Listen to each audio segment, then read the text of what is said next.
Olá, meu nome é Samuel Ludoni, eu faço engenharia civil na USP, na Escola Politécnica da USP, e vou apresentar o meu trabalho Potencial de Utilização de Resíduos de Mineração na Construção Sustentável com Terra, uma alternativa para a redução de CO2 na atmosfera, que foi feito em parceria com o meu orientador, o professor André Luiz da Silva, do PMT. Bom, como o título indica, é, foi utilizado os rejeitos de mineração para fazer pesquisa na área da construção com terra. Isso porque a mineração é historicamente uma atividade econômica importante no Brasil, só que da forma que ela é feita hoje em dia, ela gera muitos resíduos. Esses resíduos geram custos elevados para manter eles nas barragens, já que eles ficam parados lá e geram apenas despesas.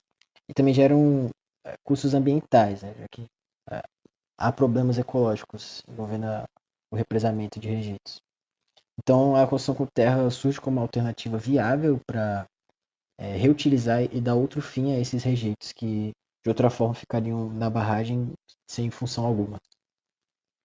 Em relação à metodologia, foram feitos três grupos de amostras, um com 1%, 3% e 5% de percentual volumétrico de argila.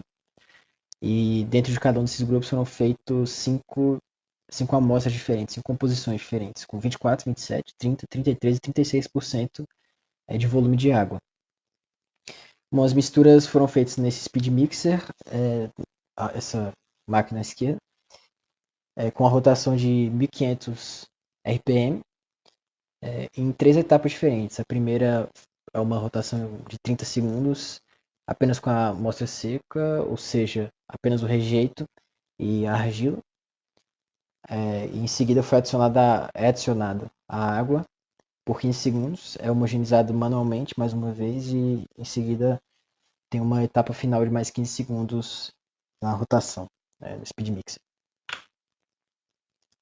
Depois que as amostras estão prontas, elas são compactadas no Mini Proctor, esse aparelho à direita. A gente usou na média para as amostras em torno de 200 gramas, para tentar obter um resultado próximo de 50 milímetros de altura no corpo de prova compactado, já depois compactado 50 milímetros de altura. Bom, a gente adiciona nesse molde e dá 5 golpes com um soquete de cada um dos lados. Depois a gente retira os corpos de prova, deixa eles descansando por alguns dias numa câmara seca e em seguida a gente rompe esses corpos de provas nessa Instron, que é essa máquina aqui embaixo. Ela aplica um carregamento contínuo na amostra e até ela romper, né? E gera um gráfico de resistência mecânica que será mostrado logo em seguida. Bom, antes da resistência mecânica temos aqui os gráficos de densidade. A gente vê que para de 1% de argila, o máximo foi em torno de 2,07 gramas por centímetro, 2,07 gramas por centímetro cúbico, com a umidade em torno de 12%.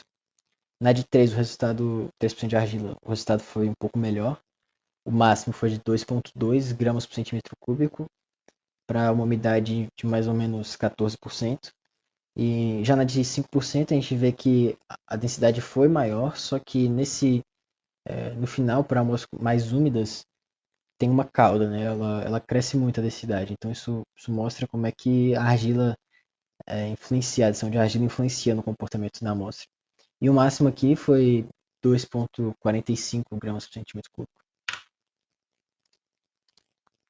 Em relação à resistência mecânica, tem os gráficos para as três composições diferentes e é visível que a de 1% tem os piores resultados. Ela fica em torno de 0,3 e 0,7 megapascal, sendo o máximo 0,7, né, para 12% de umidade, que coincide com pontos de densidade máxima. Já na de 3% tem um aumento nessa resistência, ela fica em torno de 0,5 e 1 megapascal. A umidade ótima, nesse caso, é em torno de 12,5%. E aqui para os 5% a gente vê que tem um aumento expressivo na resistência, né? Que aqui fica o máximo fica em 1,5 megapascal de resistência, uma umidade ali de 11,5% mais ou menos. Para concluir, a gente vê que as composições com porcento de argila não tiveram bons resultados, mas à medida que o teor de argila aumenta, os resultados ficam mais satisfatórios e no de 5% chegam a atender a norma da ABNT, né? A ABNT NBR 17.014. Isso só evidencia como a construção com terra pode ser uma possibilidade para redução de emissões de CO2 que é causada pela construção tradicional, que utiliza muito cimento, que tem toda uma quantidade enorme de CO2 envolvida na produção, e também para dar outro fim aos rejeitos, né, que de outra forma ficariam nas barragens. Um agradecimento à Vale e à Embrapa pelo apoio financeiro que disponibilizaram a Bolsa de Iniciação Científica, e também ao meu professor André, o orientador, e a todos os colegas do laboratório que me ajudaram no desenvolvimento desse projeto. Obrigado por assistir.